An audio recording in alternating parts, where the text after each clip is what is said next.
That's here. That's home. That's us.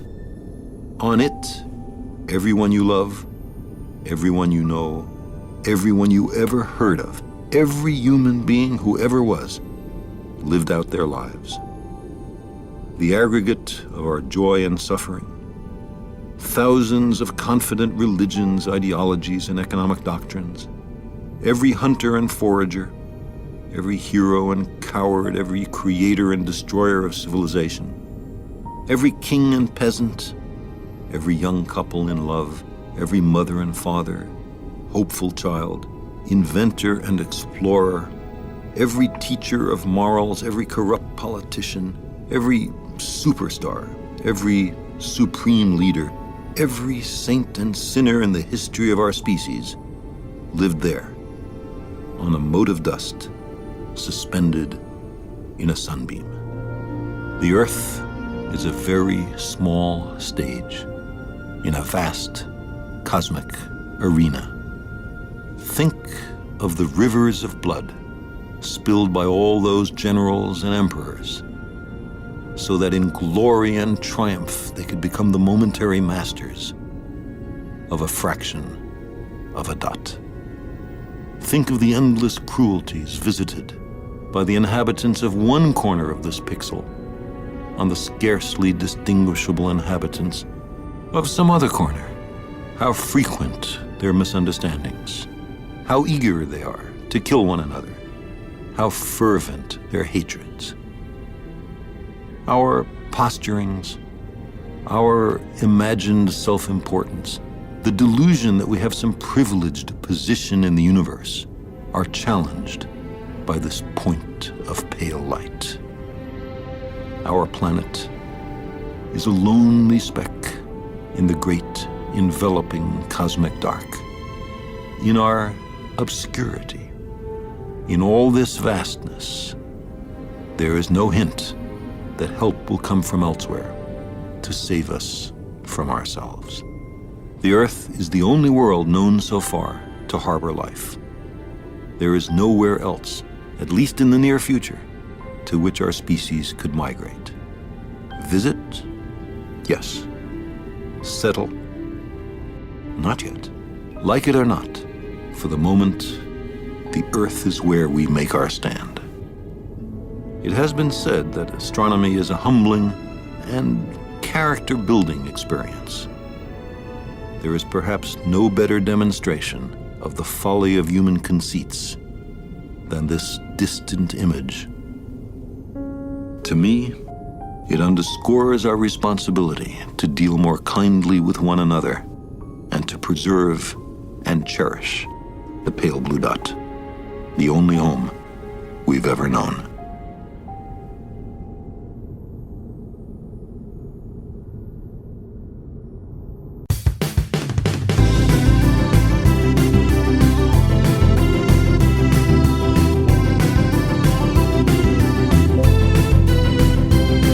Your friends are nerdy and you are nerdy too.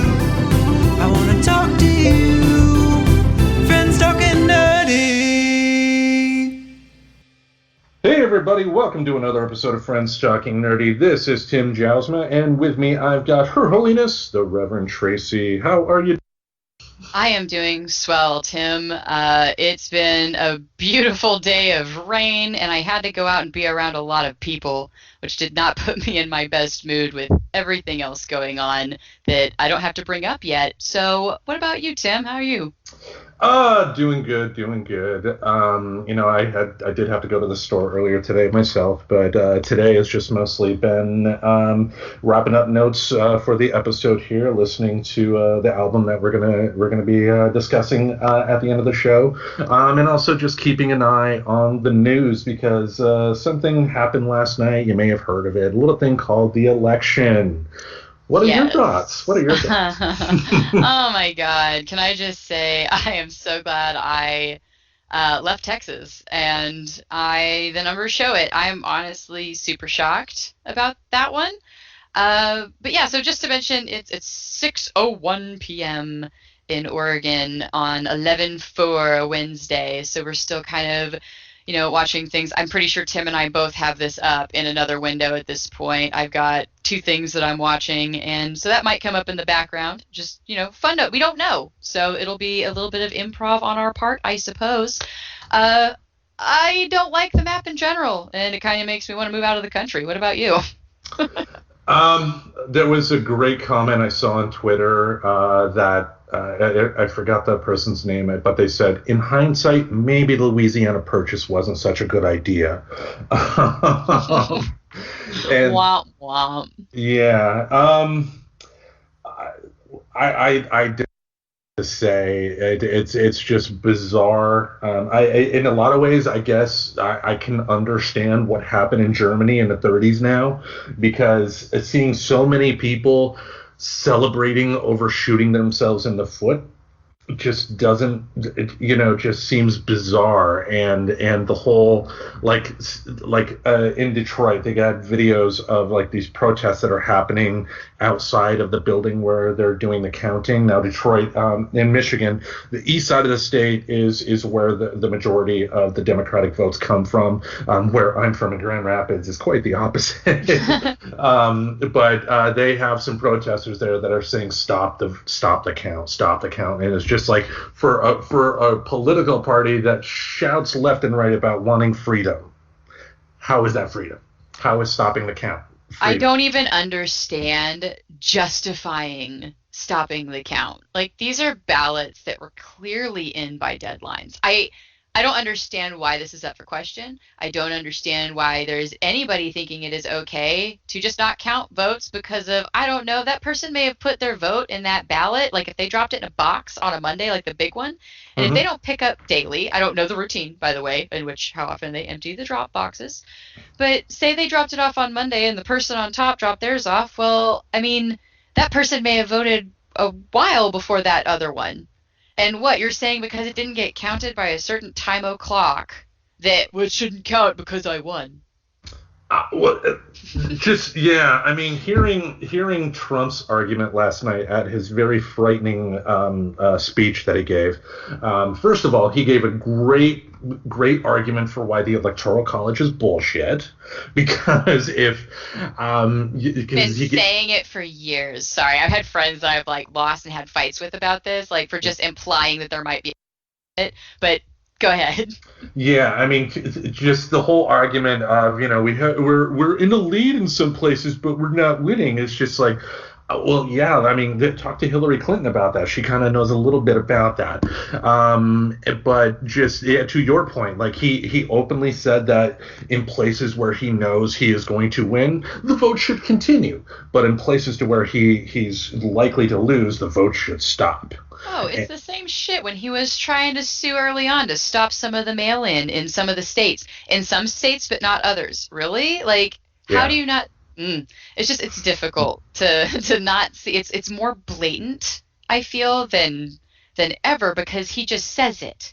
Usually this stuff happens in the background, but he's just saying it out loud, on TV. And I'm like, wow, okay. And people are still, That's a very good. I mean, it's heartening somewhat to see that there has been pushback against Trump for his comments. Watching ABC's coverage last night, Chris Christie was pretty clear and pretty honest about, the president shouldn't have said that. And even a dipshit like that Ben Shapiro guy, who just is a complete fucking asshole. And his cousin, I forgot her name, but she played in that movie Matilda in the 90s. The one that Danny DeVito and Rhea Perlman were in. Yeah, I love Matilda. That's we've got that movie downstairs, but I have a bad feeling. Yeah, but I guess she is a progressive Democrat. It has nothing to do with that side of the family. Because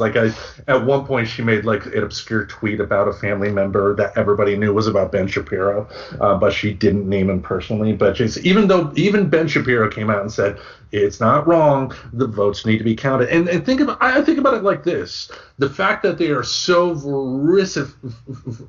so vocal about wanting the votes to not be counted says a lot about about them knowing what the truth is. Because if count the votes, if Trump ends up winning, then we gotta bite the bullet and deal with that. Yes. But for what you said, if for these votes that were put in on time, submitted on time, they should be counted. And the fact that people are celebrating the chance at stopping these votes just is sad. It's sickening. It's sad, and it's we're going down a very, very dark path in this country. There are some glimmers of hope that things could potentially change, but we can have cocaine now. In Portland, yeah. I mean, right? I mean, we can have like small amounts of cocaine and heroin. I guess are okay now. I mean, granted, that's actually, I personally do think that's awesome, because that means we're moving more towards a rehabilitation mindset than a retributive mindset when it comes to it. So, but anyway, sorry, joking aside.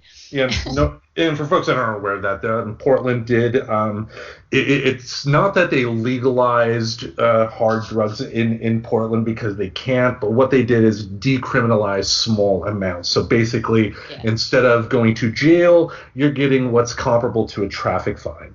And, if you cannot pay that fine, another option would be going through treatment, which is a much more appropriate and effective way to stop abuse, because there are, shockingly enough, people that can take certain drugs and still be fine and functional. But hey, if someone has a small amount of drugs and they're driving, then let's throw a little ticket their way. But anyway, this stuff is going to go on for a while. But and by the way, there actually was a little bit of a fight that started over it, because I didn't watch T. Diddy give his little whatever speech, because I knew, I'm sorry guys, I personally feel like if you were surprised that he said any of the things after I did read the full quotes, because that's going to come very, very much on point here in just a second, the full quote, it's clear that it was kind of screwed up what he said, like given context, but they're the same things he has been saying, like leading up. So I don't understand why there had to be this spammy, I don't even remember the website article that was going around, and I saw it shared by like 6 people, and it was clickbait. So, by the way, if anybody knows this post that I'm talking about, I didn't post it on purpose, because I don't want to tell you how to feel about your resources. And if this website is something somebody cares about, I'm sorry, but it's up to you to kind of determine if that website works for you, not me. So I did vaguely reference a quote with, it was only a chopped part of the entire quote. Mm-hmm. But mind you, the news article that was being shared by a lot of people was not a legit news article, and like made it sound like not exactly what had been said. So anywho, I was trying to make a point that it was a perfect example of a clickbait posing as news and saying a jarring news line to market at you. And you did the right thing, too, because a lot of people, especially on Twitter that I see, will rage at articles like that, but they're also retweeting the articles. And the people that run those companies care nothing more than to spread the word. Yes, it's like, about please the advertising dollars. Share legitimate ones. Like, and some of these, and it was funny because I know one of my friends did take it down. And it wasn't, like, I didn't shame them or anything. They just, like, they read my post and messaged me and realized, like, yeah, you know what? There's a better article I can share. And that's really kind of more of the point. Share good resources. Please just watch that reshare button. We knew he was going to say something like this. And if you didn't really know, I guess, like, surprise. He's a narcissist still. Yeah, I mean, but I do think that the actions that we're seeing are the actions of a bully. He wants to project this air of menace, he wants to inject fear to stop people from reacting to him like any bully would. And the numbers, as they are coming out, are leaning towards Biden winning the presidency. Thank goodness. On the flip side, though, Republicans still hold that majority in the Senate. So at least for 2 more years, nothing's going to happen. It's going to be more of the bickering back and forth, and then that smug piece of shit, Mitch McConnell, with his jowls of doom. Just, I mean, side note, maybe we try to make it a point to tell all of our friends, vote in 2 years. Please don't wait for 4 more. Vote every 2, because yes, those are big changes can happen. But just by the way, like, this isn't going to be over tonight. Come on. No matter who comes out of this at the end, there's going to be recounts and stuff. Like, it's pretty much already been said. And I guess that's why I'm taking a breath. Because, yeah, I'm watching the numbers and I care. But at the same time, I know this isn't going to be the end of it, unfortunately. Like, no matter which one it is. And in a way that is kind of nice, because in an off shot it goes in a certain other direction tonight. I at least know there are going to be challenges going on to that, and trying to figure out what's going on and find the person who is best suited to run our country right now, which is what I personally care about. Yeah, and hopefully, in my opinion, I want Biden to win because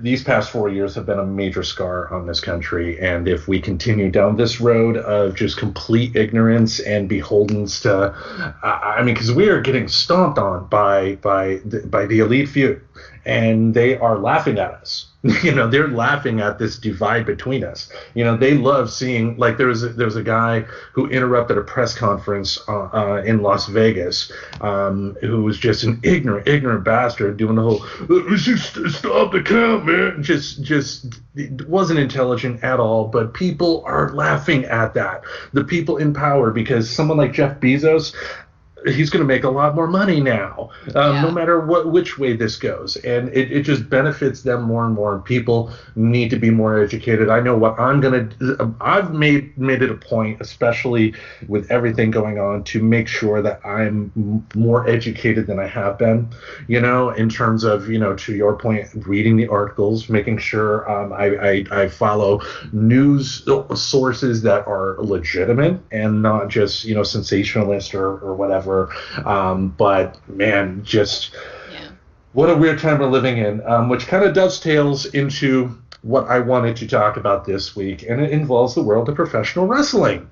Whoa! Yeah, so excited. You love that. But in a way, this kind of does touch upon other things as well. Even though it involves wrestling, it's more of a labor issue than anything. The WWE, a few months back, made an edict that their quote-unquote independent contractors could not use third-party programs like Twitch, like OnlyFans. Some of them were doing non-pornographic stuff on OnlyFans, like selling, like bikini portraits or whatever. And if that makes them money, great. But they told them to stop doing that, which kind of irked someone by the name of Andrew Yang. Have you heard of him? No, not in the wrestling world. I am mostly learning through you. Well, Andrew Yang is not a professional wrestler. In fact, he was actually one of the candidates that tried to run for the Democratic primary. Ultimately, did not win, obviously. But he's also a big wrestling fan. He's commented a number of times on pay-per-views that he watched and whatnot. But one thing he kept an eye on is what's going on with the WWE, with them kind of forcing again their independent contractors not to use programs like Twitch. And it's because when you think of independent contractor, it's someone that's taking money to do a quick service for you, but you are not necessarily employing them.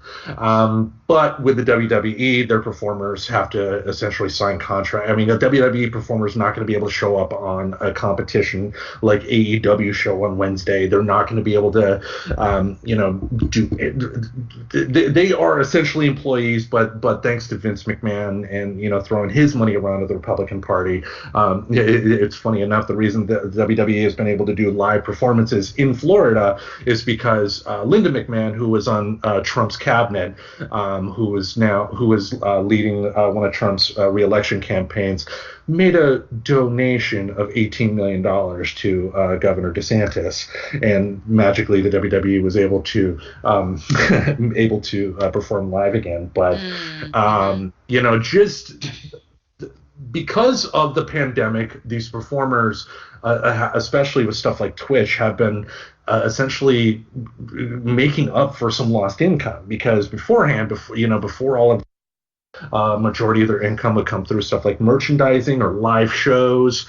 If they're not doing live shows, they're not selling as much merchandise, so they're not making as much money, so they have to supplement their income some other way, hence a place like Twitch. But with the WWE saying they can no longer do that, you're getting folks that are going to be losing out on a lot of money. Let me see some of the notes I had here. I mean,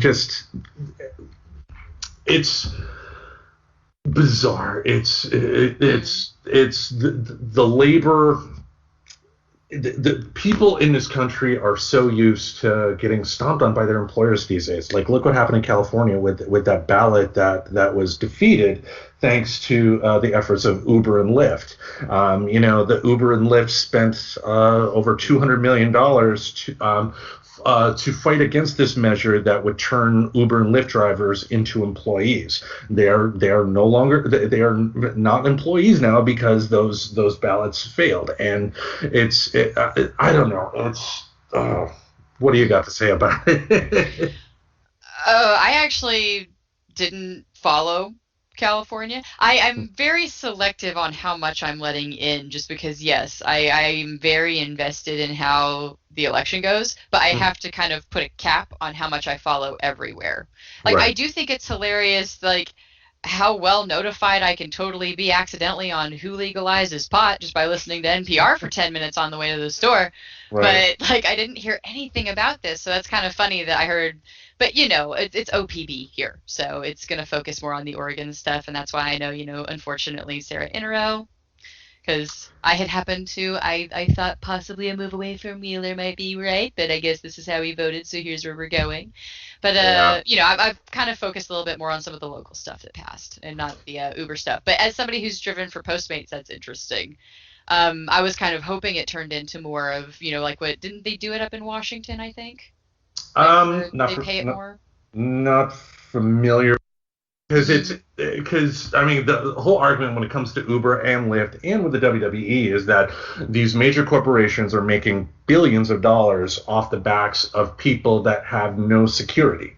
Right. Like an Uber and Lyft driver, if an Uber driver gets into a car accident, Uber's not going to be the one that's going to have to worry about anything. It's going to be the driver. And kind of same with the WWE performers. If they get into an accident, they're essentially on their own. Or something like the Twitch thing. If they're told they have to get off of these services that are making them supplemental income, unfortunately they're in a spot where they have to listen. On the one hand, when it comes to WWE thing, I can understand them wanting to maybe monitor what they do, because we're talking about a service to where the performers can talk to fans, and if the performers start talking about backstage stuff that could ruin spoilers, fine, that's something you could put a foot down. That seems legit. That is reasonable, but what they're saying, what they want to do is that they don't want the performers having their own Twitch channels. They will essentially, the WWE wants to take over their Twitch channel and get a portion of the money, because they say that they're the ones that have made the names famous of the people that have these Twitch channels, so they deserve the income. And it's just really disheartening, especially after seeing the results of the election, of seeing people that could benefit by changes of forcing these major corporations to treat their employees as actual employees. But once again, major corporations are going to win out. You wouldn't think you'd have to incentivize that, but I guess you do. Yeah. But anyway, let's move on from that to something hopefully a little more uplifting. What have you been nerding out about this week? So I have been nerding out over basically it's a blog, but it's kind of a webcomic style blog, and I know I did share it with you. Mm-hmm. Sorry, excuse me, just kind of clear my throat. But I was like really quick. Hyperbole and a Half. The author, her name is Ali Broche, and I think I'm saying that right. I'm shit with names. I'll admit it every time. But apparently she has come out with a book again, and it's the first one in 7 years.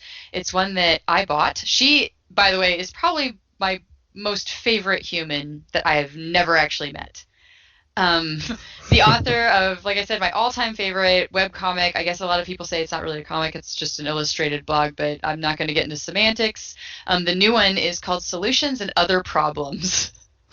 But she got permission to release one of the chapters, and that's what I nerded out about, and I actually shared it with Tim. So before I go into, notes about like the book and kind of background, I'm just curious, what were your thoughts? You did say, I think you had seen other stuff. Well, I've seen the artwork. I didn't realize the source, and I didn't realize that there were stories that went along with it. The story from the chapter that she released was definitely interesting, and it's one of those. It's cute because it happened to a young kid type of story, but it was a tightrope walk in terms of how she was able to tell that, and if she took a wrong turn, it could have ended up a lot more creepier than it really did. But it was a very, very cute and heartwarming story, even though there were a lot of creepy elements to it. And I think that is actually such a perfect way to like just sum her up. She managed to bring you into all of these stories that are based on just across her life. She will suck you in, and it's like, how did all of these things happen to you and you remember them? Like, I wish I remembered enough, because I know I've probably been through, like, I was raised on a farm, so I probably have all kinds of weird stories. But like, one of my favorite ones is she also, because she goes dark very often, and I'll get in, very famous for some actual like mental health awareness stuff, but I'll get into in a minute. But she does go dark. One of my favorite comics, and I wanted to cry. I was like laughing so hard by the time I got to the end of it, is called The Time a Fish Almost Destroyed My Childhood. Okay. And basically I don't remember, she went fishing. I need to like read it again. I'll probably end up sharing it since I mentioned it specifically.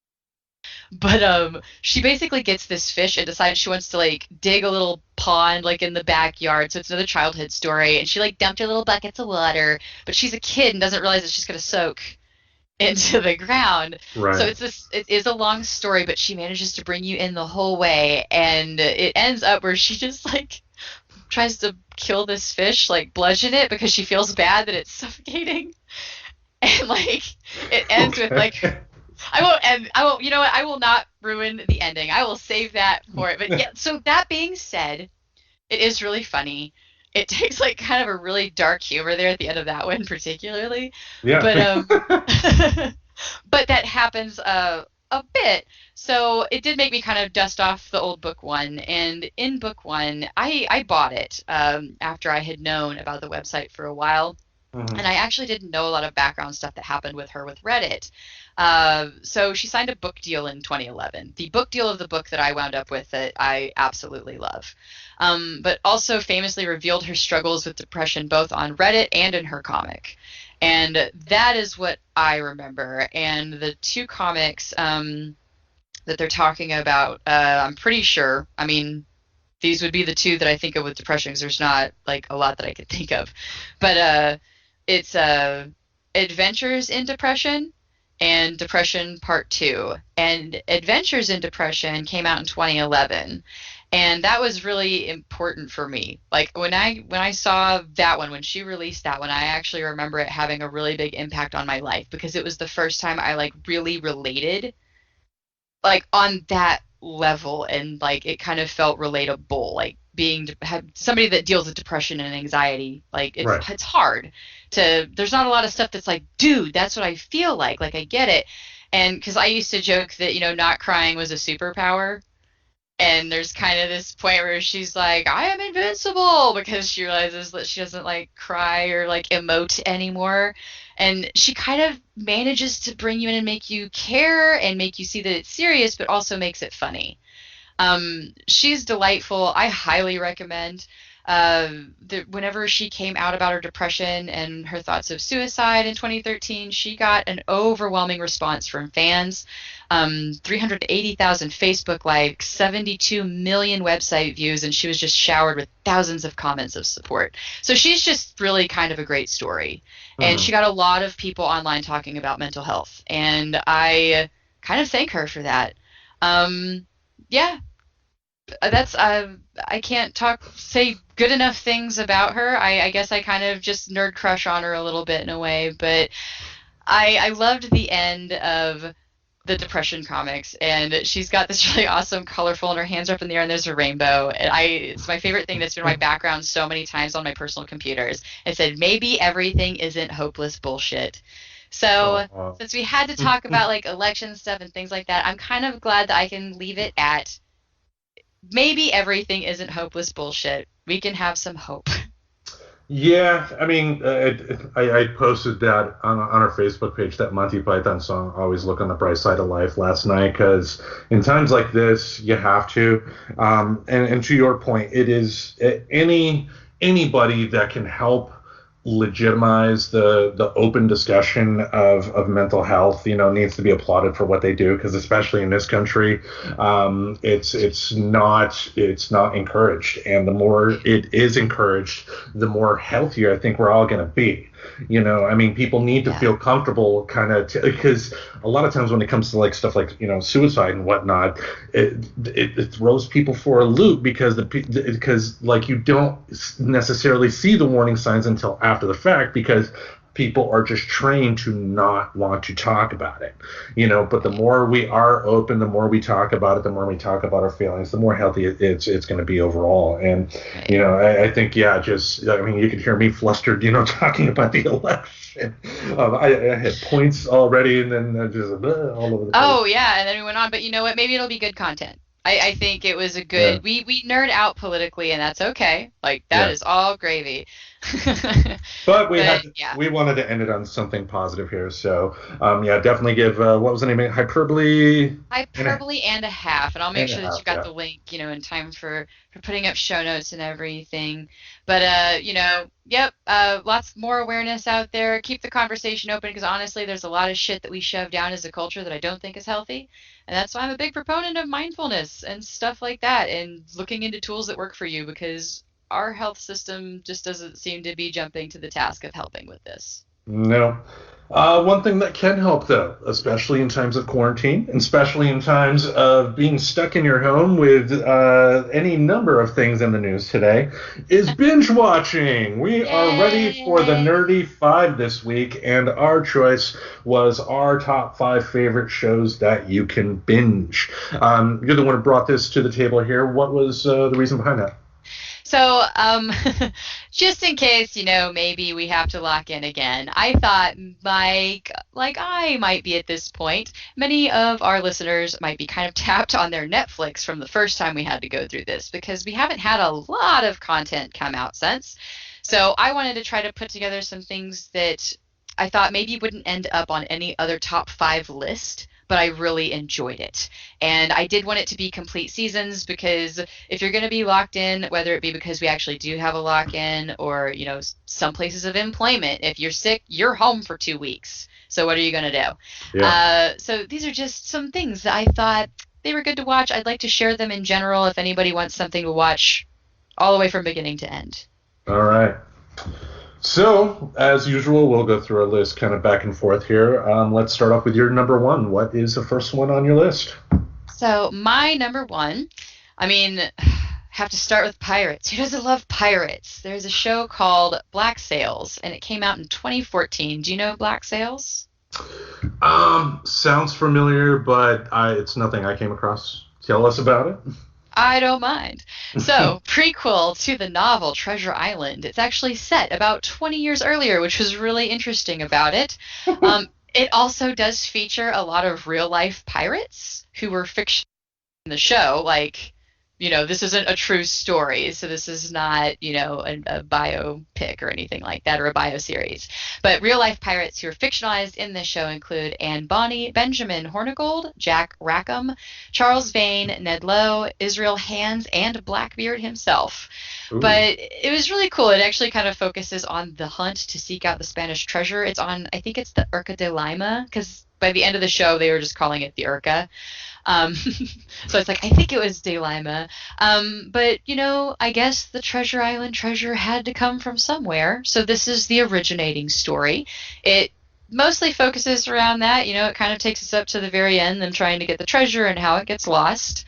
And then eventually you get into other themes and tensions between the pirates and the British Empire as they start to fight to gain control over New Providence. So it's a really interesting one. Mostly I don't do a lot of period pieces, but this one was a really good one. Funny note. In college, actually, when I studied theater in college, and one of the plays I was actually able to get a part in was Treasure Island. I played Dr. Livesey, so maybe I will have to ultimately check that out to see if my character is in there and if he still kicks ass. Because that was my one action. It was a play, but it was my action movie moment. So. Well, it's Netflix, I believe, is where we watched it. Okay. I think it's either there or Hulu. That's normally where we watched that one somewhat recently, so it should still be there. One or the other. Okay. I will go with my first choice then. Who doesn't love professional wrestling? I do. It's up there with comic books and jazz as one of the great American art forms. And one show I had to put on is a show I'm sure you have not heard of called Lucha Underground.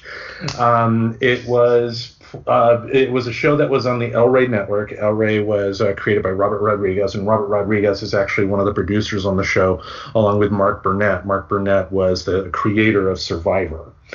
So what they did is, in association with the Mexican professional wrestling company AAA, they created the show Lucha Underground, and it's unique. It's a unique show. Now, for shows like WWE or AEW, they have their shows on, and they kind of present it as if it is a sporting event, but it's a fictionalized version. They're still telling a story, but they present it like a sporting event. Lucha Underground was unique in the fact that they did not do that. They had definitive seasons, and they told very specific storylines within those seasons, which I really liked, and it kind of helped. It was one of the first. They were one of the first companies that helped kind of spur the whole cinematic way that you can tell stories in professional wrestling, which if you're not a wrestling fan, you're not going to care regardless. But I did like the fact that they were able to kind of open the door to some new avenues to tell stories in professional wrestling, which I liked, up to and including having a wrestler with a metal arm that punches a guy's head completely off during a scene. There are murders that happen, in between the story. But if you're a fan of wrestling, there's also some very, very good wrestling that occurs in this. So it's going to be a love it or hate it type of show. If you are not a wrestling fan, which I know you are not, you're probably not going to search this out or enjoy it. But it's if you are a wrestling fan and you are just looking for something that may have passed you by when it first came out, this is the show to check out. It is on Tubi.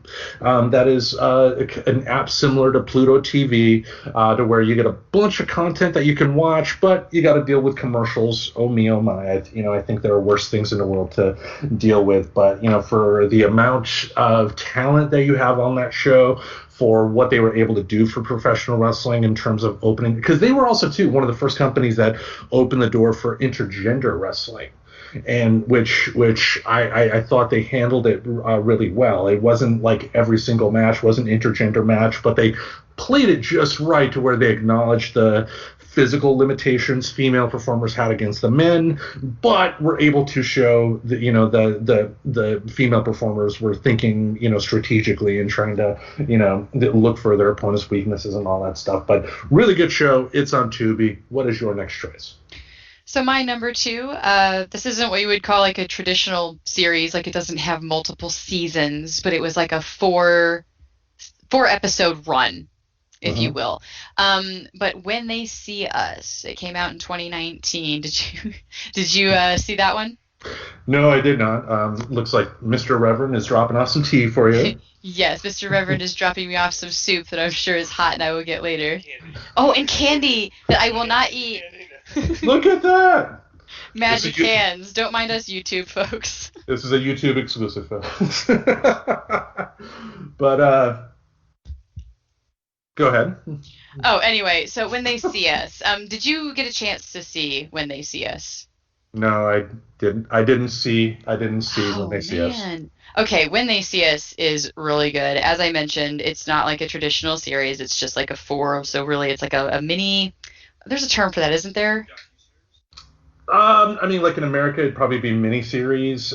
In Okay. England, they would just call it they would call it series one or something like a series. Yeah, I mean it's this kind of a docu-series, but yeah, it's not a straight documentary, so it's almost sort of that bioflickness of it. But um, it's based on the events that happened back April 19th of 1989. There was a Central Park jogger case, and it explores the lives of 5 male juveniles of color who were prosecuted on charges related to the sexual assault of a female victim and their families. I know what you're So, talking about now. Yeah, yes, it yeah. is extremely unsettling, but it is also very thought-provoking and crazy relevant right now. So if you haven't seen this dramatization of those events and like kind of how they portray how they questioned those kids, it's very interesting to watch. I mean, granted, they're not saying that it is a documentary, so you should always take that with a grain of drama, but enjoy. Like I said, extremely thought-provoking, very good, and crazy relevant right now. Yeah, and I think that was created by Ava DuVernay, she directed the movie A Wrinkle in Time. I think she directed Selma as well, and also the documentary that's on Netflix. I think it's called 13th, but it's about the 13th Amendment and how the United States went from slavery to the private prison complex, and essentially shifted slavery over into prisons and whatnot, but definitely something, especially with who we still have currently in the White House at the moment, with his involvement in that Central Park 5 case. Because I remember when that, it wasn't a big story that I followed back in the day, Mhm. but it was a big story. People were aware of Yes. it back then, and people are very much guilty of it. I think what I remember more than anything is the rush to judgment that people had. Yeah. It's just like you hear like a news person on ABC, the evening news, give a 2-minute talk about it, and all of a sudden you're a legal expert and you know everything about that case, and you know for a fact that they are 100% guilty. Come on, and Sorry, my personal stance will always be I was not in the room. I'm allowed to share my opinion all I want, but if I wasn't there, I just simply wasn't there. yeah. But yeah, and it's just crazy because I there's an Adam Ruins Everything episode where they talk about kind of our justice system being screwed up. But there's also a book called Unfair, and I read like a good chunk of it, and I still own it, and I still want to finish it. So like the whole thing of watching how they interrogate and like some of the eyewitness stuff, and it's really interesting to watch, especially if you are that type of person that already a little bit nerds out or has had interest in exploring that topic. Hmm. Yep. All right. So your number two. My number two, we go from super serious to just a goofy romantic comedy, Spaced. I think I've shown this to you before. Yes, and I have still not managed to see it yet, even though I believe it is a Simon Pegg one. Yes. Okay, good. I nailed it. Yeah, that is where Simon Pegg and Edgar Wright, for our YouTube folks, Tracy did the happy dance. Hey, I don't always remember stuff, so I was like, wait, pretty sure Simon Pegg, yes. Yes. But yeah, that's where Simon Pegg first made his name. But there are a lot of great performers on the show. Like the co-creator of the show, Jessica Hines, who plays Daisy Steiner on the show, did a lot of the writing as well. And just an overall beautiful show.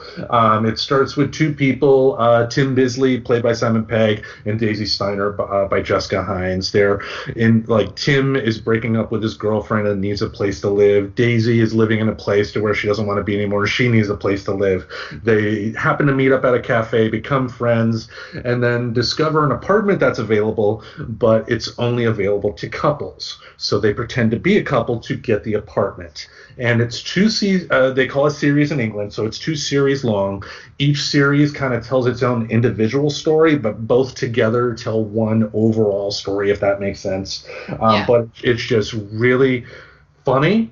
It's really smart. Some of the best writing I've seen in a sitcom probably ever, and just with the way it ends on such a happy, beautiful note, it's just a beautiful, beautiful show. You can find it on Hulu and Amazon Prime. Definitely one I cannot recommend this enough. And for folks that may not be aware of this show was essentially the spiritual thing that kind of gave birth to Shaun of the Dead, Hot Fuzz, and The World's End, the Cornetto trilogy. So if you want to see where those ideas essentially blossomed first, watch Spaced. You will not regret it. What is your third choice? All right, my third choice is a show that I'm not sure I'm really going to have to explain very much, but BoJack Horseman. Never seen it. Oh, but do you know what it's about? No. Oh, okay. Well, pardon me then. I really thought this one, because, it's kind of a bigger show. So actually my note is I think most people know this show. Except for Tim. He's a dummy. Apparently I really set myself up for success for you not knowing what the show was about. But anthropomorphic horseman named BoJack Horseman. I mean, he's kind of a washed up old 90s family show star. Think Bob Saget era. Like, it was like washed up Bob Saget. Was kind of like, anyway, he's got a lot of really just unhealthiness and narcissisms, and he abuses drugs and alcohol, and it's very blatant. And there is a lot of humor to it. It is a very funny show. It actually, BoJack Horseman is voiced by Will Arnett. There is also the lovely Alison Brie. Yes, Alison Brie that is in there, who I love. I loved her in Community, and then Glow. Because, by the way, hey, that's the closest I've gotten to wrestling. I did watch a little bit of Glow. But that's a wonderful show. And anyway, go ahead. Yeah, but basically, BoJack Horseman, it's received a lot of high praise for its realistic take on, I'm actually going to read just because there's a lot of lists here: depression, trauma, addiction, self-destructive behavior, racism, sexism, sexuality, and the human condition. I haven't actually binged this show yet. So I personally think that, like, since it's finished, because of all the topics that it carries, and it's very dark too, like it really goes into some like themes and thoughts and darkness, but I think that's what makes it so interesting. But it kind of goes in, like it said, that darkness of the human condition, and watching him go through all those things, like now that it's all out and it can be condensed and watched in a row, I tend to enjoy shows in a different way when they're watched all in a row versus when you've watched it over years of it coming out. So Personally, I'm excited to take another crack at it if I have time, like beginning to end, just shoot. But it's actually, I wonder if that's one that you would like at all. It's certainly possible. I know with me, and you've seen this in action before. I usually will become a fan of something like 10 to 15 years after it's first big. Like Buffy the Vampire Slayer is the biggest example. When that was first out, I avoided that show like the plague. But then about 10 years after that show went off the air, it appeared on Netflix. I sat down one day and then just fell in love with it, and then like binged the entire thing right away. And it's probably going to be the same thing with me on this one. I mean, I've definitely come across it, definitely familiar with the name, but I'm just weird when it comes to my entertainment. Because like Professor Aubrey at times will put something on, and I always feel bad when this happens because everybody's experienced it. Like, oh, I think you're gonna love this. I'm gonna put this on, and you're gonna watch it, and you'll love it. And then she puts it on, and I'm like, meh. And then yeah. From usually my experiences was totally unfounded and not close to any of my interests. Like, everybody was just on me about Game of Thrones. Like, Tracy, you have to watch Game of Thrones. And I'm like, no, I don't. I do not have to watch anything. Yeah. But at least, like, yeah, that is a bummer. Like, when you think somebody's going to like something and then they watch it and it's just like, wah, wah. That never happened to me. Hey. But what about your number 3?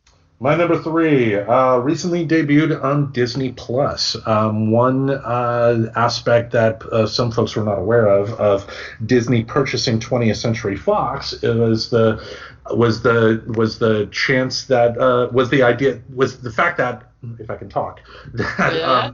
that they were able to purchase the National Geographic Channel and National Geographic. And one show that came along with that is now on Disney Plus is Cosmos, the Neil deGrasse Tyson version. Have you seen that? I've seen some of it, Cosmos, because that's one that I'm pretty sure we've played. Like I said, we do a Story of God sometimes when we're trying to sleep because of some of my sleeping issues, noise. Right. And he's definitely one of those voices. So I'm pretty sure we've played some Cosmos in the background before.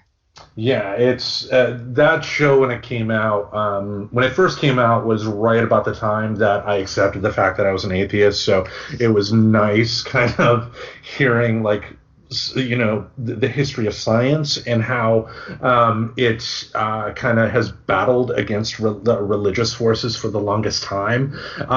Funny enough, the show is we have Seth MacFarlane to thank for the show. I guess he came across he met Neil deGrasse Tyson at some fundraiser or something like that, and Neil had a long history with Carl Sagan's family, and was interested in getting Cosmos off the air, but didn't have many people that were interested in it, and Seth MacFarlane was like, let me make a few phone calls. So thanks to Seth MacFarlane's involvement, they were able to get a very sizable budget for what they were able to pull off. So they have some pretty good special effects, computer-generated special effects on the show. Plus, they were able to get it shown on Fox, which, for a show of that nature, it was huge. And just overall the history lessons you go throughout. There's animation that kind of tells a lot of the history, and there's some famous names that do some voices, like Patrick Stewart, who's good friends with Seth MacFarlane, was able to be brought in. But it's kind of a retelling of Carl Sagan's original Cosmos, but it's not like a reboot or anything. It's just kind of like it's the same stories, maybe some new updated information, but it's just a new way of telling those stories to an audience that may not have heard it, unfortunately, because as we can see on the news, our education system is not the best. Yeah, America. America. Yeah, so just it's one. If you're gonna watch it, just watch it from start to end. It's a beautiful show, and you will shed some tears at the very last episode, because the last episode ends with they actually have the Carl Sagan, an audio of Carl Sagan, doing his monologue of the pale blue dot. Of the time that they had one of the satellites that went out into deep space turn around and look at Earth one last time, and it was one tiny little dot, and it was just a beautiful speech, and just it makes you realize what the world really is, and it doesn't involve some magical being in the sky just blindly oh, you follow me, I love you, great, you're gonna get all this stuff in the world, but if you don't follow me, I'm gonna put you in hell, because that's what a great loving creator would do, right? But anyway, what's your fourth choice? So my fourth choice is another period piece, Peaky Blinders. Have you heard of that one? Heard of it. Haven't seen it. What is his name? Cillian Murphy, the guy with the unique face who will always play a bad guy. Yeah, didn't he play Scarecrow? He was the Scarecrow in Batman. Okay, at least see, those are the ones that I usually screw up. So that's an extra happy dance for me, because I was like, yes, got it again. I am like on a roll or something. We need a counter for the YouTube show. How many times Tracy's memory actually doesn't fail her? It's amazingly few.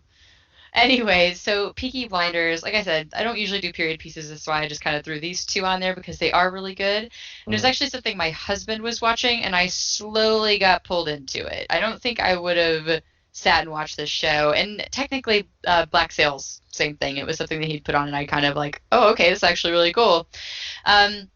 It's set in England. By the way, it's a BBC show, but it is available on Netflix. I do love that Netflix tends to have a lot of BBC, and that's also great exposure just to content that you can watch during these times. Mm-hmm. And it follows the exploits of the Shelby crime family in the direct aftermath of the First World War. The fictional family is loosely based on a real 19th century urban youth gang of the same name, who were active in the city from the 1890s to the early 20th century. So lots of fighting, good amounts of suspense, and one of the gangster fam gets to run to be member of parliament, so it takes some interesting turns. I won't spoil if he gets it or not, but if you haven't seen it yet, I'd say it's worth checking out, and it's complete. I forget how many seasons some of these are. I neglected to take notes on how long some of these are. So, but some of the other one was like super short, so I figure it kind of makes up. Yeah, it's sometimes nice too to have those seasons that go for like 8, 9, 10, or seasons, or sometimes in the case of The Simpsons, a lot more. Just to be able to have that extra content available. Yeah, and it's as long as the story in this was the case for me. Whatever it was, like I didn't feel like it drug on too long. Like, oh my God, is this not done? I just want to know how you finish the characters. Which, yeah, that always kind of reminds me, but it's not out. Never mind. See, I couldn't have used that one anyway. Sorry. I was having, like, a hindsight where like, oh, no, there was a different show I could have used, but I'm just going to shut up now. So, Peaky Blinders, good stuff. What's your number 4? And we were so close to Happy Dance number 3. We should just reduce the number. Like, just put it up. Just -1.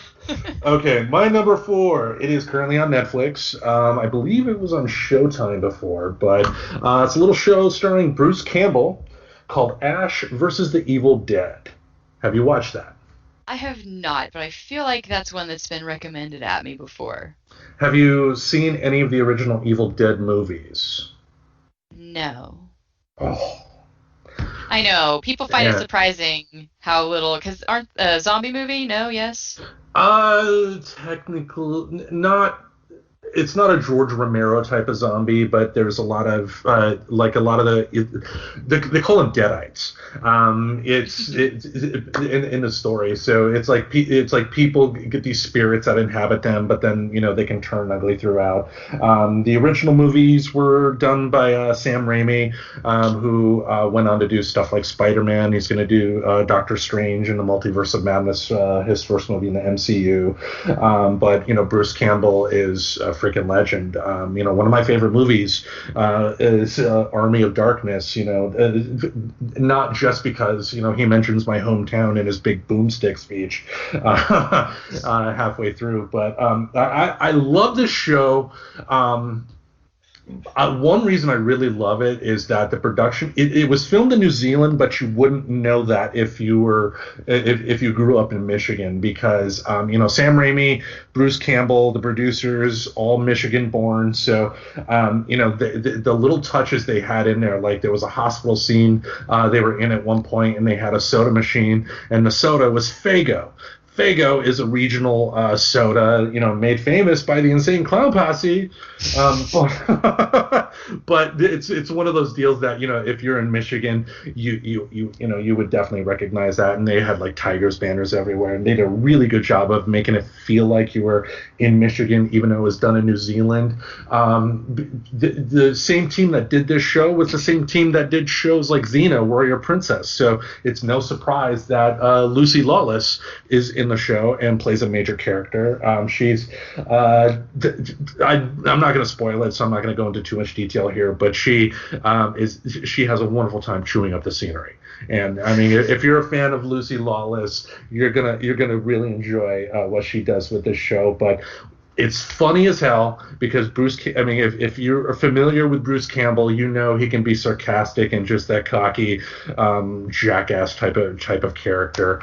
But it's also gory and scary as fuck. I know it's a show that Professor Aubrey would not like to watch at all. She is not a fan of anything horror related. Like I forgot the show, but there was a. No, it was. We were playing Jeopardy. We were each practicing for No Chance in Hell, which is coming this Thanksgiving, where I will beat her.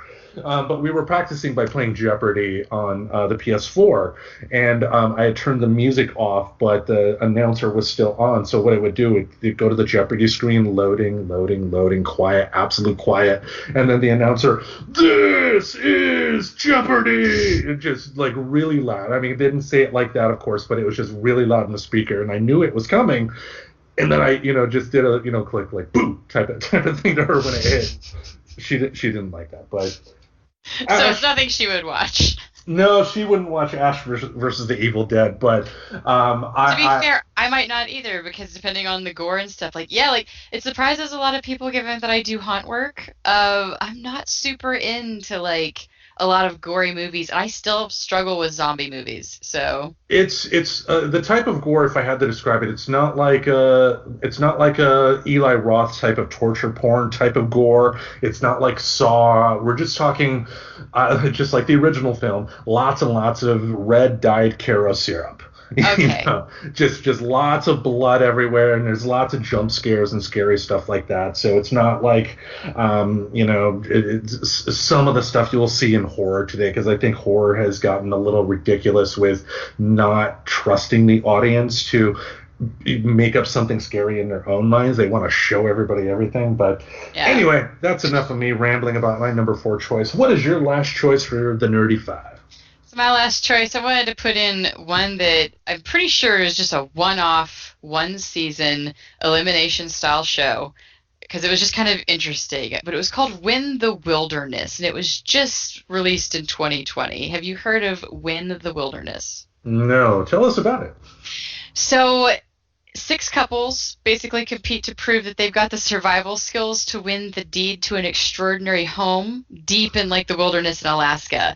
And basically this old couple like homesteaded it, and so they went out and they built everything that was there by hand. Like they had like a whole, like, you can't drive there, like there's a helicopter that brings you down at some point, like and it's in the thick of everything. And because of that, like, they wanted to hand it down because they're getting older, their kids didn't want the land, and so they wanted to test these couples, because you can't just call the maintenance guy when the well isn't working. Like, you have to figure a lot of stuff out. Mm-hmm. So they decided to work it out, and they made a one-run series, which is funny because when I looked this up, there was a tentative, if there is going to be a second season, it'll be da-da-da.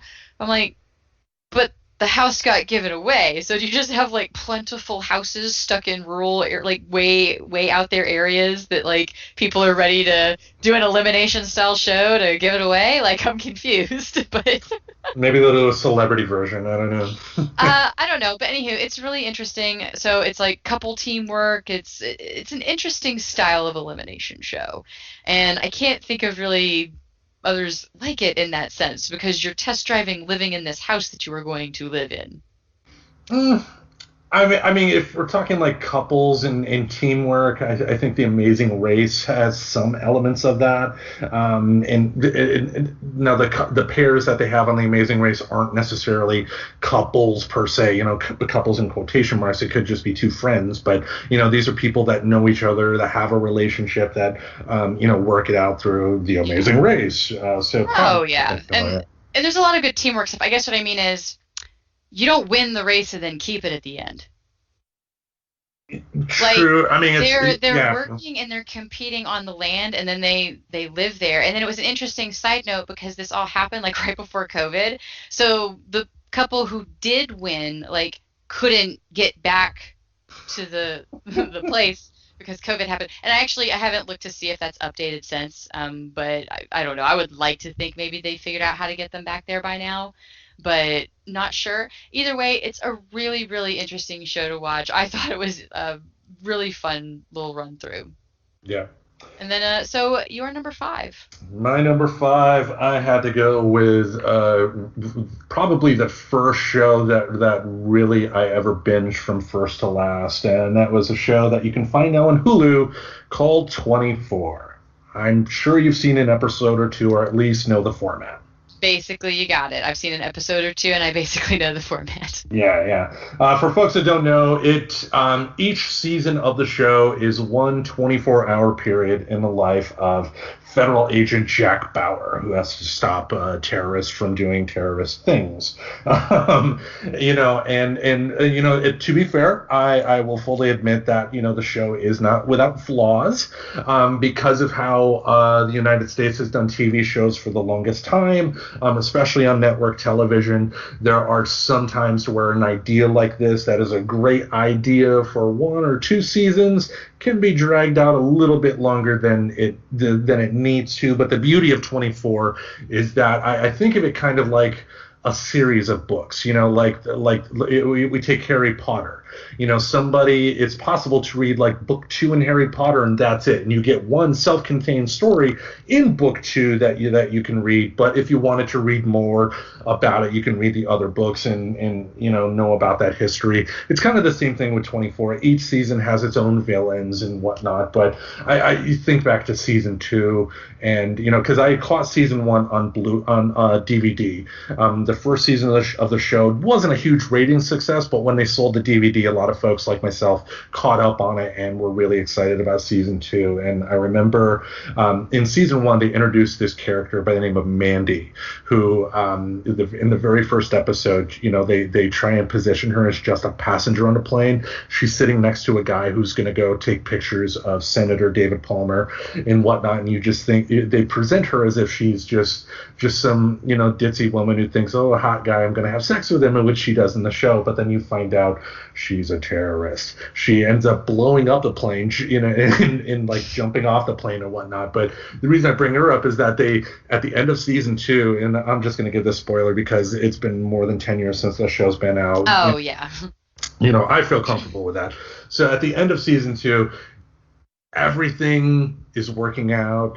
The president is able to stop, whatever terror threat was able to occur during that season. In fact, season 2, it was funny. The guy who was the big bad guy ended up playing the bad guy Jigsaw in the Saw movies. But anyway, you think everything is going to go, it's going to be a happy ending, but then the camera turns, and then you see Mandy in the crowd. And I remember when I first saw that, I just like jumped up, and I was like, oh my God, they're going to kill the president. Oh my God. And then like he came and like shook her hand at one point, and the actress who played her, Mia Kirshner, who did the Showtime show The L Word, just has this really brilliant way of like she will show emotion, but then just out of nowhere, like just like a veil will drop in her face, and like any bit of emotion is going to be gone out of that. And just like the closing moments of season 2, where Dennis Haysbert, who plays at that point President David Palmer, who now does insurance commercials,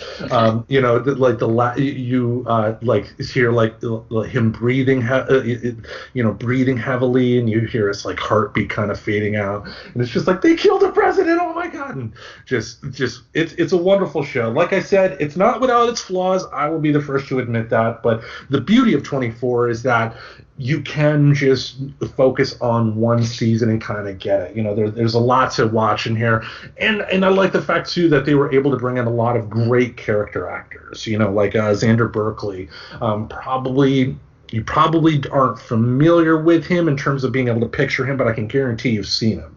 He was the bad guy in Air Force One. He was John Connor's foster father in Terminator 2: Judgment Day. He's the one that the liquid Terminator ended up killing when he was drinking the milk at home.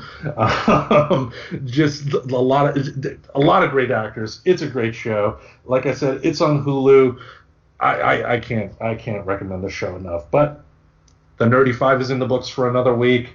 That brings us to our album review of the week. Now, with this choice, I wanted to, because the past couple times you brought up the nerdcore choices, I have not been fans of that, and that's okay. I make it very clear that just because I don't like something, I'm not the type of person that's going to say that just because I don't like it, that makes it bad. That I would be a dick for saying that. But last week when we were going through your choices, I think this was an instance where I think you were kind of excited to bring this choice, and then you were a little disappointed at my reaction. Yes, but I held face with it fine. Oh, and you did, of course. But I made the concerted effort to kind of, look for something out there. Now, when we first, the first nerdcore album that we reviewed was from Schaefer the Dark Lord, and when we posted that, someone actually followed me on Twitter about that, an artist by the name of Lex the Lexicon Artist. That's her hip hop name. And funny enough, she actually has an album that just within the past week debuted. So I listened to it and I really, really enjoyed it, and so I thought, why not to talk about this album. So one, I can show that I'm not a nerdcore snob.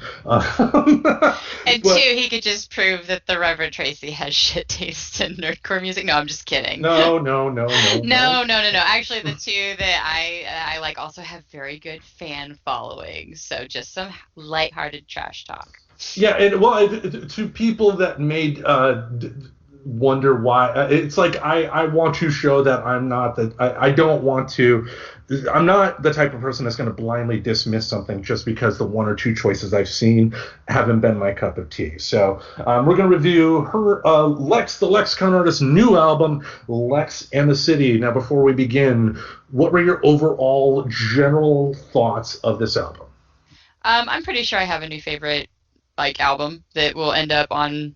At least some of the songs will end up on a playlist. There's a few on there. I mean, because I just feel like that happens with any album. There's going to be a few that aren't your cup of tea. That's why they kind of have a range of typical variety whenever you get an album. So I guarantee you like something, right? Mm-hmm. But so I mean, other than a few, most of these I think I would love on a playlist. I really liked her style. I had a little side chat because, my brother was the one that introduced me to a lot of nerdcore stuff, and he likes to give me crap about my, girl crush on Schiffer the Dark Lord sometimes, because I do. I'm a little bit nerdcore crush on him in a sense. But I was telling him that there was a lot of how she enunciated. There's certain parts in songs where she kind of reminded me of some of his delivery style. Mm-hmm. So I liked that. It's not that she sounded like him or was, ripping off of him. There was just something about how she phrased and used certain emphasis on syllables and stuff that reminded me a lot of the style that I enjoy in Schiffer the Dark Lord. Yep. I gotta say myself, one, and I will probably go into it as we go into it track by track here. To your point, I did like her delivery style with the lyrics a lot more than the previous two nerdcore choices that we have, just because to me it felt more natural. Again, hip hop is going to be lyrically heavy. Here we go. And throw that in there. How Tim gets intimidated by a lot of words. Yeah, those multiple syllables scare me. But I loved her delivery, and I also loved the kind of the personas she created, in each song here, because, we'll go into it song by song here, but, it's a real fun album from first to last. To your point, not every track is I'm going to say is my absolute favorite of all time or anything like that. But having said that, it's a great flow from track to track, from first to last, even if something is not your absolute favorite, it's there for a reason. Very good album. So let's go through it track by track here. Now, track number 1, Hot Enough. What were your thoughts? I absolutely love this song. The minute the song came on and got into it and I realized it was just kind of a joke, mm-hmm. I was like, I'm going to like this human. Hot enough to steal your man, but I'm not going to do that shit just because I can. I love that attitude about it. But I like the intro where she was just like, this entire album is ridiculous. She just goes ahead and lets you know there's going to be a lot of ridiculousness going forward. I would say that is absolutely true. Wow. With some of them, especially later. But I like the jokiness to get me started into an album. Even if the rest of the album is totally music and non-character, if somebody does something kind of funny to pull me into it, I can appreciate it. And this one hit that. And I think I got mostly to the end of it before I realized I should have been taking notes on the actual music itself. Because I just, like I said, I fell in love with it and then I related to it in a weird way. I can't believe women find me a threat now, because I was very much that nerd kid in school. I had my own table at lunch. It was amazing. You ever watch a kid play Magic the Gathering by themselves while waiting on the band hall to open? That was me. But so yeah, and then as I got older, and then that happens, right? You move away, and especially leaving Texas, just because of their version of beauty is way different than this whole area, and that's just that's cultural. We have a lot of cultures in America, shocker. Yeah. But I get along more in this culture now. But so really funny, liked it, and then the music really just kind of had me bopping along too. I just realized I didn't take any notes on it, but I just enjoyed the lyrics and the jokes so much of it. Yeah, the notes I had, I loved the opening monologue after the "I'm back," and then is that something you're supposed to say anyhow? I mean, I, Yes, that was I what it was. I didn't write down the first thing she said. I was like, just calling it out. yeah, the "I'm hot enough to steal your man, but I'm not gonna steal your man" lines. I mean, just absolutely hilarious. The music, to your point, for the most part, the beats that are laid down are very simple, so it is kind of hard to really judge them because they are simple. Having said that, just because they're simple doesn't make them bad, and they actually added a lot to the humor in this song. So I definitely appreciated that. The lyric delivery on point, really good. Overall, I just enjoyed how she was able to express that feeling of self doubt everyone gets while still playing cocky.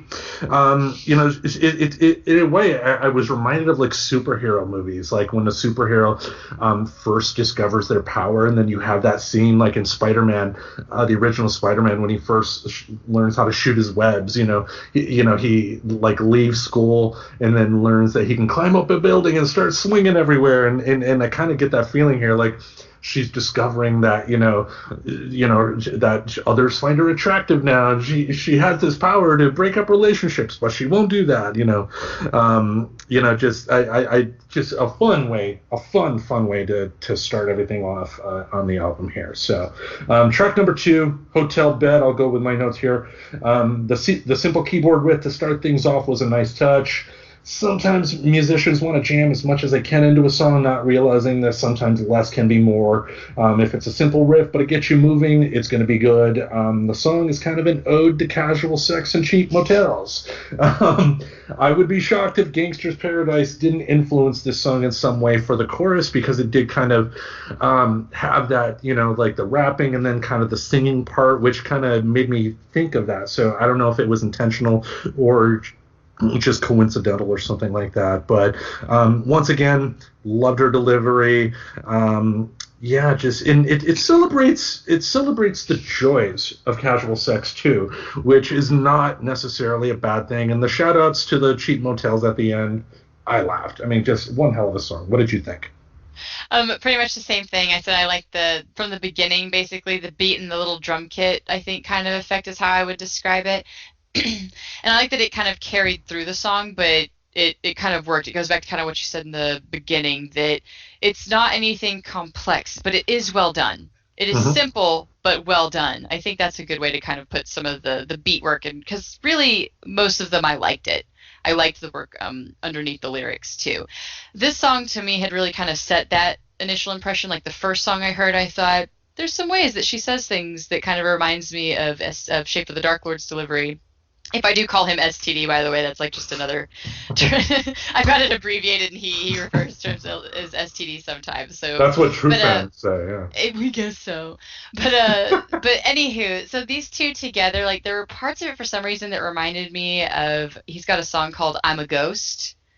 But that's just what kind of came to my head. Like, wow, that just kind of reminded me, not like in a ripped off way, like I said, just how she enunciates and says certain words, like just kind of reminded me. But that's not a bad thing at all to me. Yep. But yeah, I just thought it was funny. It's like, you've got roommates, so I guess you get a hotel bed. I mean, if you've got money, God, I mean, I had roommates in college. I never got to go pay for a hotel. Yeah, that's what a good speaker is for. You turn it up really loud. And, yeah, you wait for them to go for a party or something or whatever. Yeah. All right, then. Since we got a drinking break here, thanks. For folks who don't know, if you're just listening to the show on the audio show, you can now watch it on YouTube as well, and we'll have little extra bonus content on there. But we'll move on to the next song here. Pieces. What did you think? I really like the sound to the intro, including the vocal effects. I don't usually dig like that voice echoey style, and like in a way, when I try to think like where have I heard it that I didn't like it, it kind of reminded me, it's like, I'm bringing sexy back, and not at all that this sounded like that, because my point was that was it not working. She made that style work in this, like she pulled it off, and I also love that break it down feeling as it approached the bridges to the song. Right. It kind of gets your attention, and I really, there's actually a few songs here that I really liked her bridge work. It really stood out to me. This was one of the songs that had really good bridge work. This is the first song that didn't sound like it was a joke. Like, up until the point she says, "I want to fuck you to pieces." Like, like for a second there, I thought she was going to maybe be a little bit more serious. And then that made it even more funny to me because I couldn't quite put together the mood of the song up until "I want to fuck you to pieces." And then I just said in this one, I also like the variety of sounds worked with throughout this one. The mixing was really great, and none of the elements really overworked. They went together, even though if you listen, there's a lot of little things going on. Yep. All right. The notes I had, it's a deceivingly slow song that really gets you moving. Yes. It would be great to listen to in a club setting because I think if you get a bunch of people dancing to this song, it could bring a lot more energy to that. It gets you grooving. For some strange reason, I could picture this in a Fast and Furious movie. I mean, it kind of has that feel of similar type of music that would play. I'm sure she'd probably listening like, what the fuck? Sorry, we're trying our best. Yeah, we're trying. I guess the person who created the beats is Zilla Persona. I'm assuming that's a stage name, but especially for this song, they did a good job. It's a great story of a woman that's interested in a guy who's too shy to make the move, so she makes it for him. It's playful. Plus, it shows how silly nerves can be when you get two people that are interested in each other. I mean, now me, I've never, ever been guilty of ever being nervous in a situation like that, so I can't possibly relate. But anyway. I'm just going to give you a look. Our YouTube folks will see that. But anyway, we'll move on here to the next song, 26. The notes I had. I can totally relate to the sentiment of the song, but the 44-year-old in me wants to yell, if you think 26 is bad, wait till you turn 24. I'm only interjecting to say that my first note is, all right, well, I'm 35, so fuck this song, like as a total joke. Yeah. I was like, oh, man, shit, like, we're reviewing the 26-year-old who, by the way, just side note, no matter how you feel about our review of an album, like, she's probably been way more successful in what she does than us and what we do. So that can always go into context on our review. Yeah. But, so sorry, I just thought that was funny. It was the first thing you had to say, and that was kind of the first note I had, too. But please continue. Okay, I put, love the piano opening. It was kind of reminiscent of Dr. Dre, and I want to make clear that my only point of reference for piano work in hip-hop is Dr. Dre. The song is lyrically heavy, yet she once again delivers the lyrics in a nice, smooth way. It flows really well. This isn't the first song where she drops some big words, yet, again, the delivery is smooth. There's no kind of stuttering that I experienced with the other artist. Just very well done. I loved the upright bass. It stood out. When hip-hop is able to drop actual instruments into the mix, when done right, it adds a lot more to the song, which it did here. And she does capture perfectly that feeling people can get about age. Like, I mean, like when I was that 26, sure, I get that because it's human to wonder how the hell did I get to this point and not end up dying in a way that would make an awesome YouTube video, But what were your thoughts? So like I said, I kind of had the joke about, well, I guess I'm 35, so my life's totally over.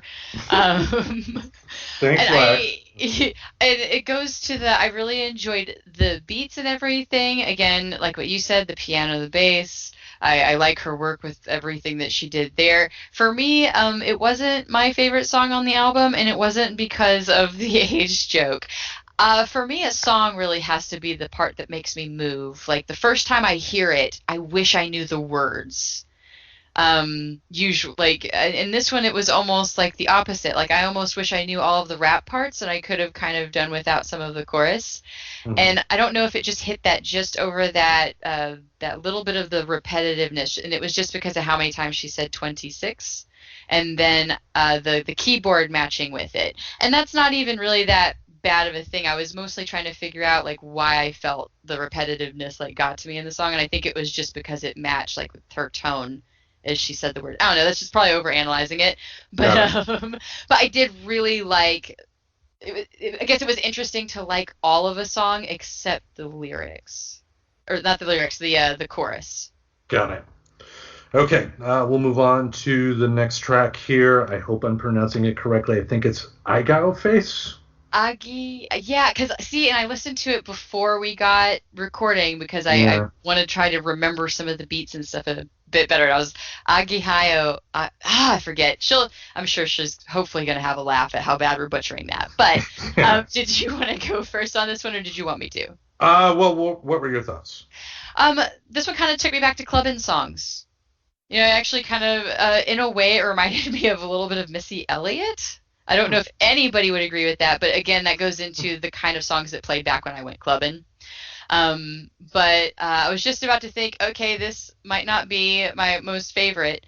And then she gets to the explanation of the face, and then it got back, then I got back to, okay, now this song's kind of getting funny. And I kind of picked up that it was more of making fun of the clubbing culture, which kind of gave me that appreciation for it a little bit more again. Like, this is a song that it might not be on my repeat list, and I thought I wasn't even going to like it very much, but once I got past kind of that initial repetitive of the Agayo face part in the beginning, and then you get to kind of the jokey part of it, I'm like, oh, okay, yeah, like this one was a really funny one. And then I liked the beat, honestly. And even though it was a kind of a different style than her prior songs, and it was a little bit more of, like I said, that club kind of bumping feel, she played with it well, and I dug the variety. Okay, the notes I had. It's an interesting song. Not 100% sure what it's about. I think it's about while it's not wrong to enjoy stuff like hentai, publicly wearing hentai images is kind of creepy. As evidence on the album, she's not against people enjoying sex or anything like that, but it is good to not necessarily have sexually explicit material out in the open on t-shirts or stuff like that. The music was simple for the song, didn't really stand out in a positive way for me. It kind of there was an Usher song in the late 2000s, and just a constant repeat of the same beat that just the personal preference didn't sit well with me. And so far, while I agree with the message, this would have to be in a list of tracks I didn't care for. I guess she referenced an influencer by the name of Belle Delphine, who did a little research, and I guess she got into some trouble for selling her bathwater. I guess she was like one of those 21-year-old gamers that, is like cute. It's like cute model type person, but she plays games, posts pictures of herself in cosplay stuff. But, I guess some of it may be about that. And based on the lyrics, maybe the song is also about not comparing yourself to others as well, not trying to compare yourself to anything. I did like the line, so don't be self-conscious, have fun and be honest, orgasms demand no decorum, and lean into pleasure, but don't feel no pressure to act like an anime porn. Yeah. So it's See, now, meaningful. reading through it, or sorry, like I guess hearing the lyrics a little bit better, I guess like maybe it's not about clubbing, maybe it's about your O face. But I totally took it like to be more of a clubbing song. But see, and now going through the lyrics again, I was like, oh, face. Got it. All right, let's go on to the next one. Downtown featuring Hilla the Killer. Some of these hip hop names. All right, the notes I had. I love the opening riff. This is what wet ass pussy should have been. It's funny, explicit, but inventive. Her way with words, enough can't be said with how good she is on the mic. She captured the spirit of women that know what they want from a guy. Loved how strong she came across in the song too, and she's right. If guys aren't going to town down there, what the fuck is wrong with them?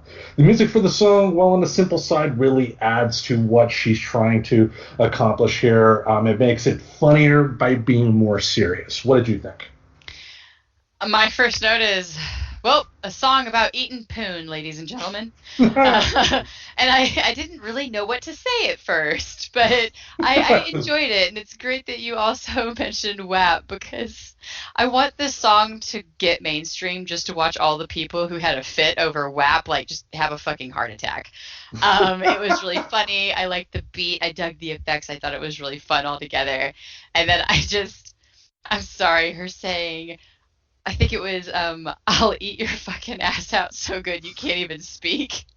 It's just Okay. like, well, hey, we can read lyrics. We're adults here. But it's just, Yeah. there's something so jarring just hearing that come from, like, just, You'd never hear the Beatles say that. Well, exactly, but her voice has like I like her voice. She has a very like it's a nice tonal quality to me. So Mhm. to me, like hearing this song and just being a very crude and having that come from like this kind of very pleasant, like to me a very pleasant, like nice voice, like it made it even better to And me. I think you said that, and I immediately thought of Allison Hannigan in American Pie, about Yes. the flute at band camp type of deal, Yes, exactly. when it's delivered in an innocent way, and she's talking about all everything that she's talking about. That dichotomy is definitely great. So I actually even played the song for Professor Aubrey, and Professor Aubrey was dancing in her seat. So Yes. that is a sign of approval right Yes, and there. I will dig any song that will just totally handle the side comment of consent. Just and she does. She brings that up a little bit in there. So kudos, like that's okay to bring up. Just yeah, and then it still managed to be really really funny. But yeah, it's just the be cool to each other. The good giving in game type of mentality behind it. I also dug. And don't be shy about it either, because if you're in the middle of doing that, just have fun, go Yes. nuts. And if you like doing that to people's bottoms, then just talk to them about it and see if they're into it too, I guess. Or Yeah, make a that's song about it. yeah. Can I please? No. So, should we go on to number 7? Yeah, before I say anything else. Or we keep Okay, the talking about you. song number 7. Fuck nerds. What did you think? I said I like the nice electronica type sound and her vocals throughout. Like it was a great way it just hit the song running like that and then kept going. I like that she can maintain speed when she's actually kind of I guess technically kind of spitting out lyrics at that point, but still enunciate the words so they're not lost. Because Yes. I think that's a very awesome skill to have, and that is something that is hard to enunciate even sometimes when you're acting, let alone when you're singing and trying to keep up with a song and trying to pace your breath. So that to me is always something that I will notice in a song when I can still hear and understand every word you say, but you are like going really fast. This one was a little bit repetitive on the chorus, but it landed well with me this time. I don't know. Like I said, it's a magical thing. Sometimes I really like repetition, and sometimes I don't.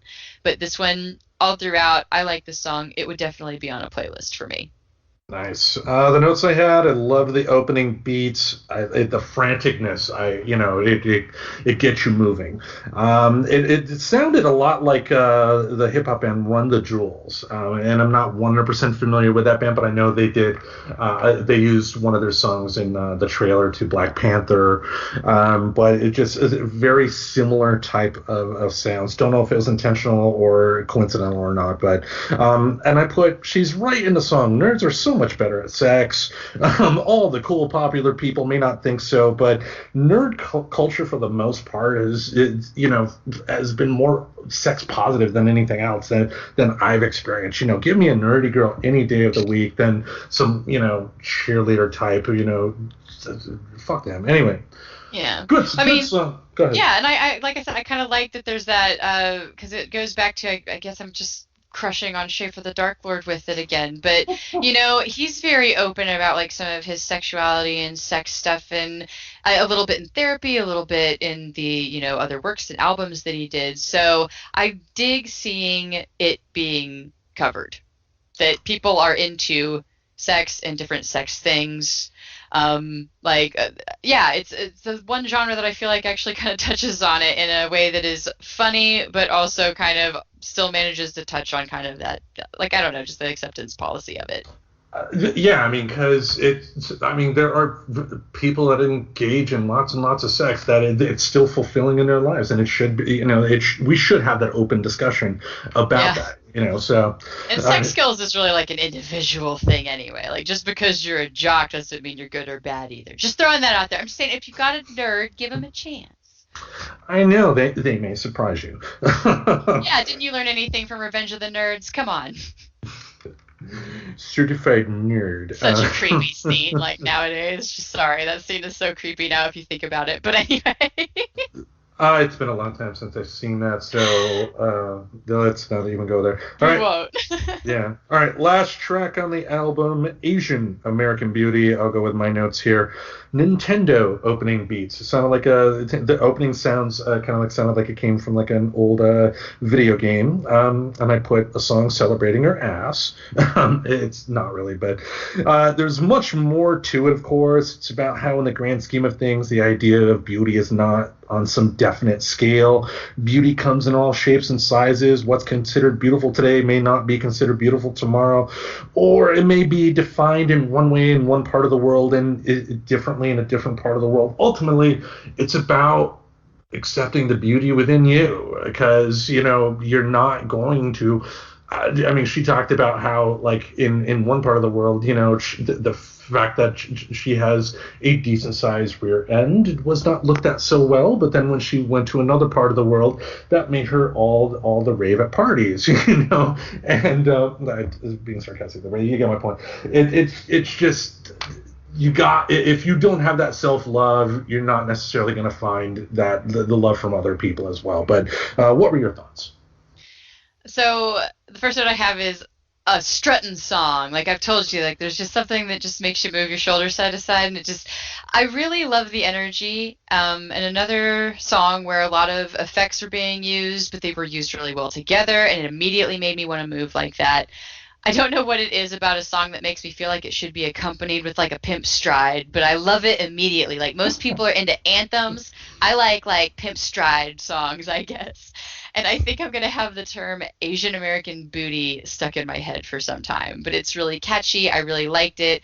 Like I said, it's like kind of almost anthem-y to the body image thing, because it really was talking about, again, it goes into almost a callback to Hot Enough in a sense, like whenever she was younger, right? She talked about that earlier.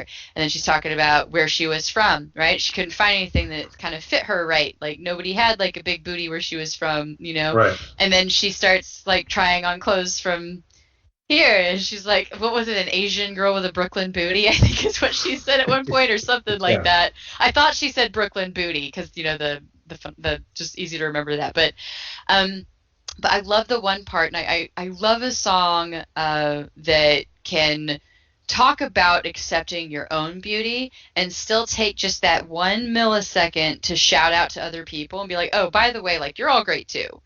And she actually straight says, like, remember, you deserve to be hot, Asian or not. Because, she gets that stereotype thrown at her, I'm sure, quite a bit. I haven't followed her on anything yet. I probably will after this. But, so I don't know if she's ever... I don't know if she's ever like addressed that, like if she's ever been approached because of her Asianness. I mean, I'm maybe assuming so, because I'm pretty aware of that being a bit of a thing. Yeah, it's like, oh, like there's permission to hit on somebody because they are of a certain. Yeah. Well, there are guys that think that women are like punch cards, or like bingo cards or something like that. Hey, I got an Asian one, bingo, and that's not how life works, No, but I just really loved this song. I think this one's gonna definitely go on some playlists for me. Yeah, and if anything, it was one hell of a way to kind of wrap up the album. I mean, the fact that it touches back to other themes, and not only in the first song in the album, but other themes in the complete album as well.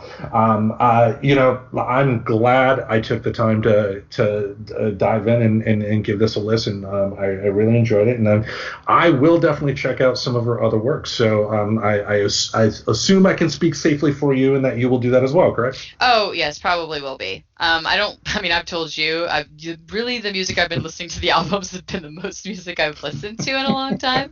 But I think I'm slowly working some music back into my routine while I am around the house more, because I am here because it is cold and flu season. So I try not to go out too much. Right. But yeah, like we mentioned when we started the review, this album is new. It was released about a week ago as we record this. So if we piqued your interest with our review, just go to our show notes where there will be a link to go to her website to purchase the album. I learned recently from another artist that I followed that we actually reviewed her album on our show before, that Spotify is doing this weird thing of like, it will allow performers to get advertisement on Spotify, but you would be sacrificing some of your royalty payments by doing so. which makes me think that they also have algorithms in place for the micro indie artist, who's just breaking out that nobody ever heard of, that will prevent them from getting, proper notice and whatnot. So if you can go out and actually buy the work, like I said, we'll have the link to Lex's website where I know you can buy the album on Bandcamp, and you definitely want to, like I said before in other episodes, even if we're giving a review that's not so great, we want to support artists, especially artists that are kind of like a do-it-yourself type of person. I mean, she's got a blue check mark, so she's doing better than us, but, Yeah, like I said, no matter what, if we've said anything accidentally insulting to this human, you're miles ahead of us, and we're older than you. So... Yeah, we're old, ancient. I mean, God, look at what's left of my hair. Oh, my God. But anyway, falling apart. But Lex, the Lexicon artist, great album, Lex and the City. And then another thing I forgot to mention, too. I love the cover of the album because it reminds me of those old. Are you familiar with the rap artist Master P? He was out in the 90s, in the late 90s, for a brief minute. He was famous for a song called "Make 'Em Say But the album covers that he had were always the most gaudiest. It's one of those things. It's like what someone thinks a rich person would do if they've never seen a rich person before. I mean, it was like alligators with gold chains or just stuff like that, and it kind of reminded me of that. Just the cover itself is funny as hell, because it captures the mood she's trying to create on the album here. But I can't say enough of this, and I will also put it out there too. She's mentioned she is aware that we made this episode, and she said publicly on Twitter that she is anxiously awaiting what we have to say. So the invite is out there. If you like our review and don't think we're assholes, you can come on the show anytime. We would love to have you on and talk about nerdcore, because I think she may have done some work with Schaefer the Dark Lord too, if I'm not mistaken. Well, when I Googled her, it said searched alongside with. So that was the first cue that I'm like, yay! So yeah, I mean, if she's listening, you're definitely welcome on the show at any time. Because if anything, if you do come on the show, you're helping us out more than we're helping you out. Maybe you can teach us how to be grown-ups and have some of our shit together. So yeah. And if you can teach me how to grow some hair again, I don't know. But anyway, but that's going to wrap it up here for another episode of Friends Talking Nerdy. We thank you all for listening. Any final thoughts? Oh, absolutely not. I'm ready to go back to staring at the computer screen, which I'm assuming we're not going to hear any more election results tonight. So. Yeah, I mean, we're close. I guess last I checked, Biden is up to 264 because they flipped Michigan his way, and it's looking good in Pennsylvania and Arizona. But with the GOP, who knows? But that's going to be. We'll just have to see what happens, basically, at this point, folks. And then, like I've kind of forewarned, buckle up, because I don't really think either way this is gonna be completely done. Yeah, the GOP. Trump is gonna fight tooth and nail to keep this and do every dirty trick he can. Yeah. And hey, just throwing it out there, even if Trump wins, Biden's gonna do his too. So, like I said, just be chill. Don't get too anxious, everybody, about what happens, like, necessarily tonight. Yes, is it eye-opening for our country? And hey, if you're anxious about tonight and you're not voting at every chance, maybe let this be a wake-up call to vote a little bit more often. And, we can see some big changes. But either way, be chill. It's going to be an interesting ride. Hopefully we'll know by January who our president's going to be. Hopefully. And I don't know. I'm cautiously optimistic that the right outcome will occur. But even with the right outcome, until 2022, there's not much that's really gonna be happening anyway. So, on that cheery note, for the audio folks, we will definitely see you next time. And remember, it's such a good feeling to know you're alive. It's such a happy feeling. You're growing inside, and when you wake up ready to say, I think I'll make a snappy new day. It's such a good feeling, a very good feeling. The feeling that I'll be back when the day is new, and I'll have more ideas for you, and you'll have things you'll want to talk about. I will too. You always make each day such a special day. You know how? By just your being you. Only one person in the whole world like you. That's you yourself. I'll be back next time. Bye-bye.